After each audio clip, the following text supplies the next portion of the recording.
Hello guys, Amanda here and welcome back to my channel. Though I've posted a few videos in the last few months, the reality is that I've been very inactive in the last year in my channel. And it's not necessarily because I wanted to, but because 2020 was a very hard year for me, and I decided that the 1 year anniversary of this event may be a good time for me to share my story. So, hi guys, I'm Amandu and I am an autoimmune encephalitis survivor. And this is my story. It was February 2020 when things started going downhill for me.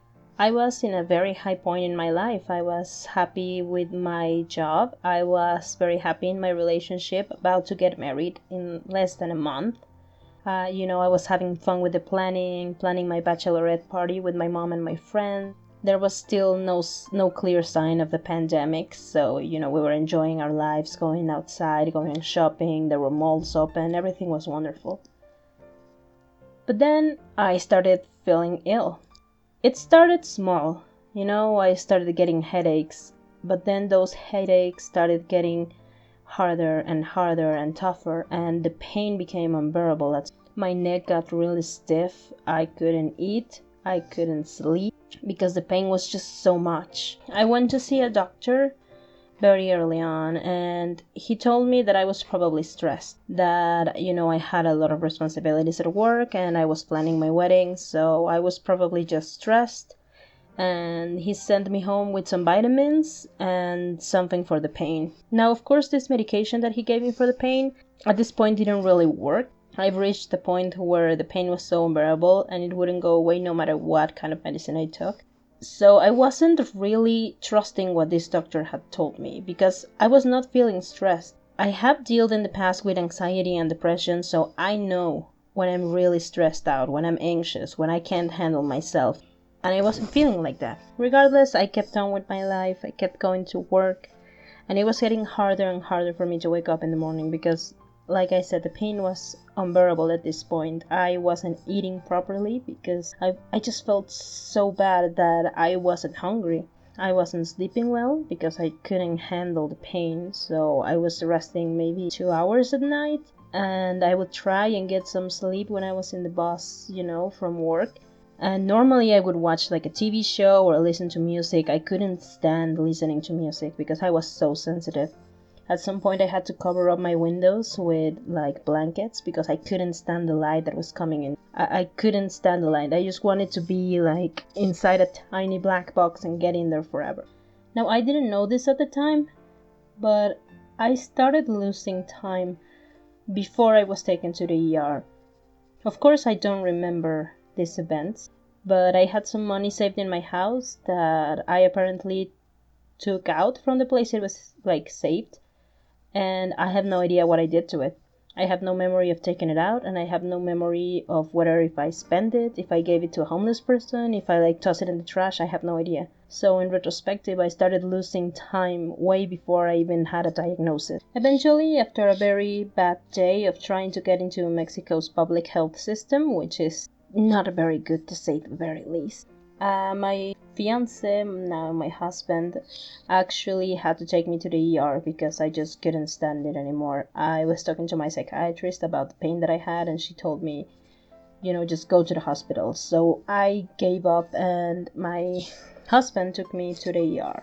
The very last thing I remember was actually getting into the ER.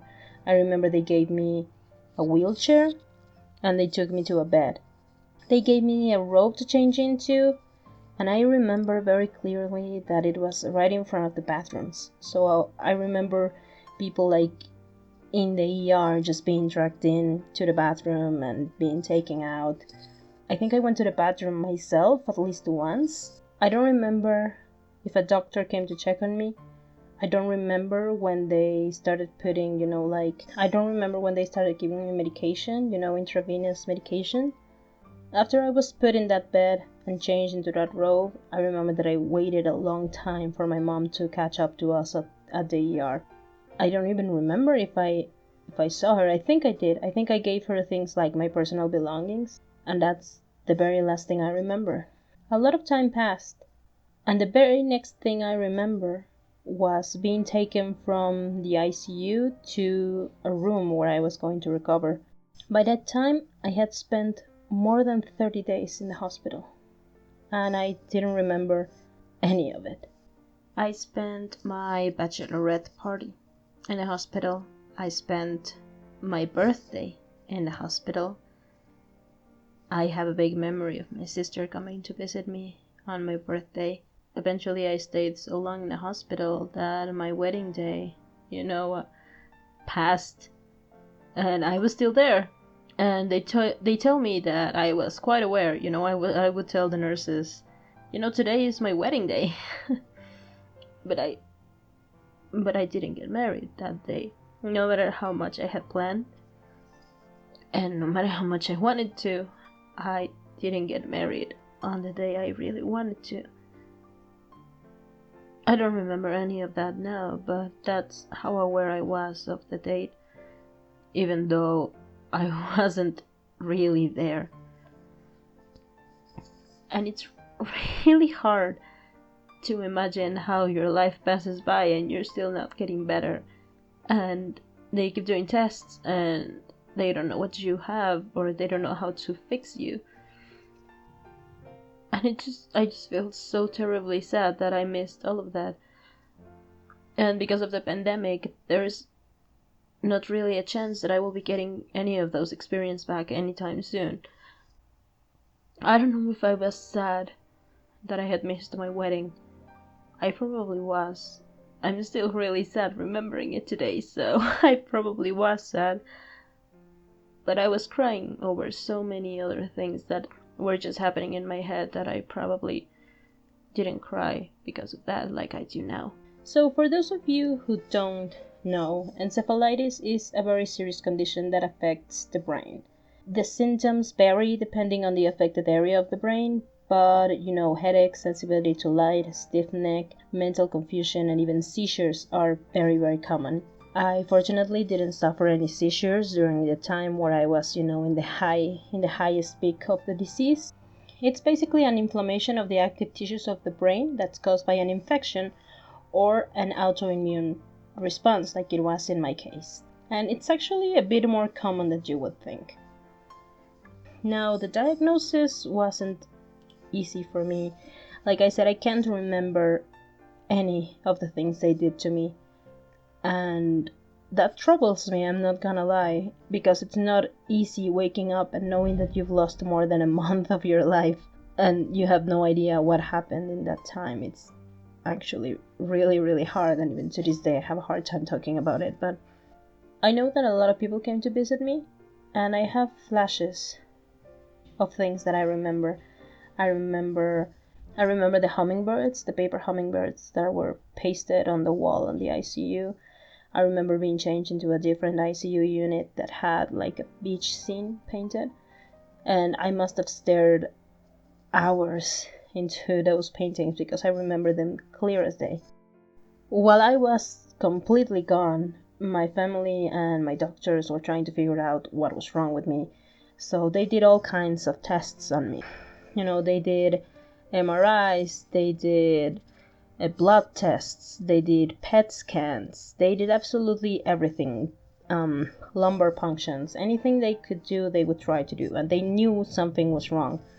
But it took weeks, maybe 2 or 3 weeks, before they could figure out what was actually wrong. By this time I was completely gone. I had hallucinations. I had both visual and auditory hallucinations. I would tell my family that my dog was with me there in the hospital, or that I had a daughter, which I don't. That I had twin daughters. Where are they? I would also hallucinate sounds. Like I would hallucinate people, like a lot of people were walking by, or that someone was typing really, really hard on a keyboard. I had these hallucinations about dead people that would give me missions that I had to accomplish to help them rest. It was insane, I guess. I also became extremely, extremely paranoid.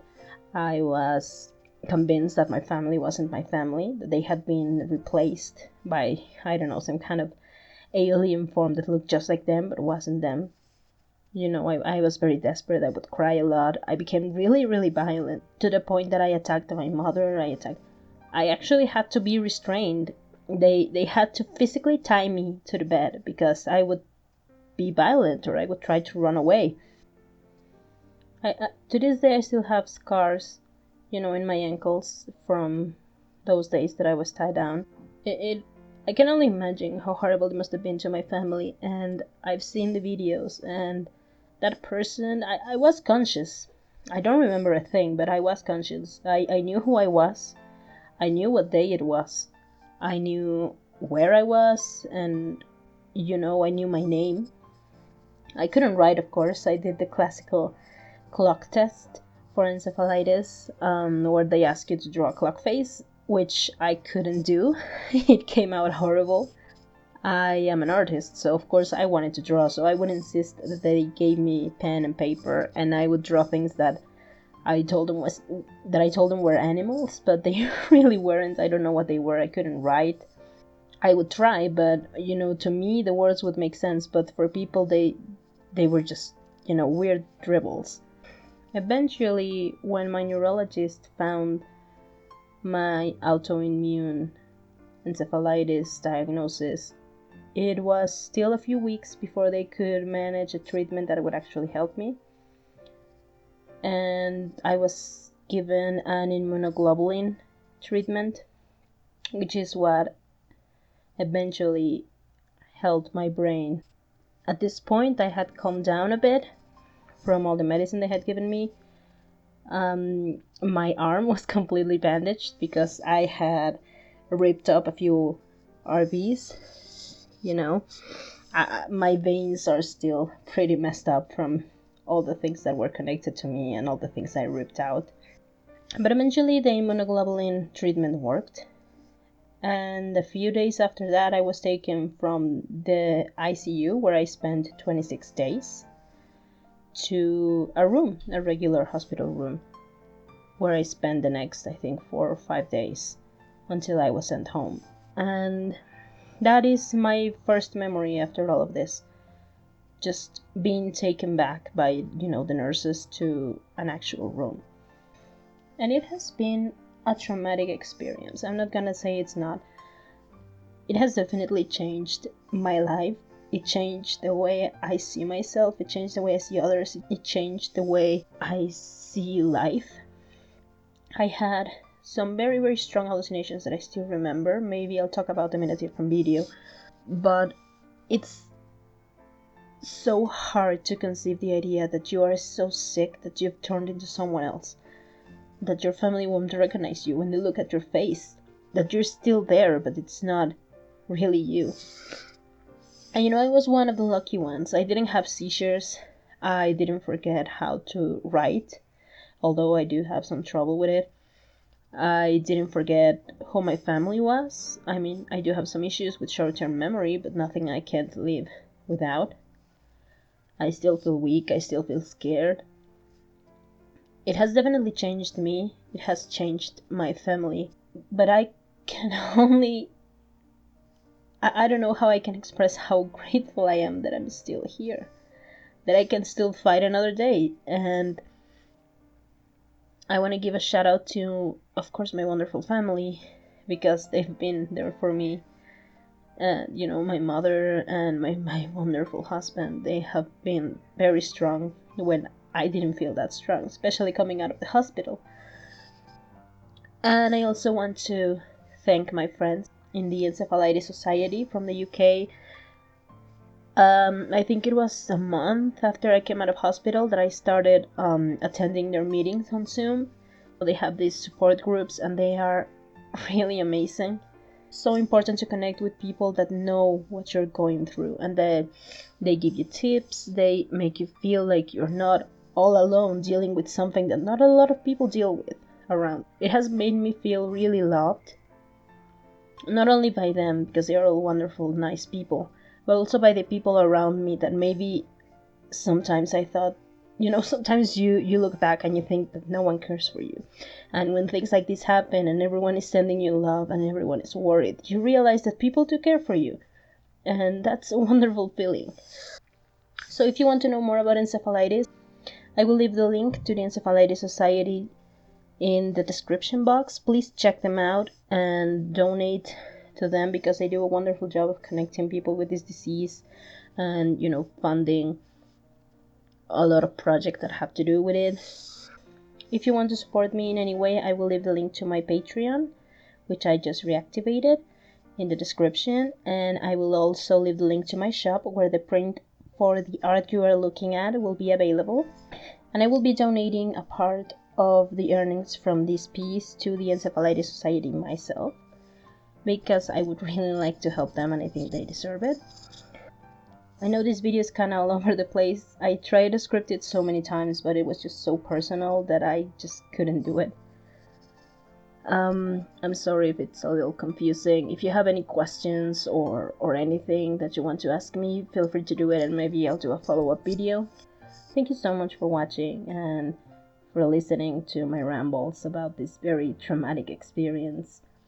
Today is exactly 1 year that I was released from hospital, and I'm still learning to live with my new self. So hopefully I can use YouTube to express this new self a little more. Thank you so much for watching. Please like this video, share with your friends, and subscribe if you like my art and want to see a bit more of it. Stay creative, guys. Bye bye.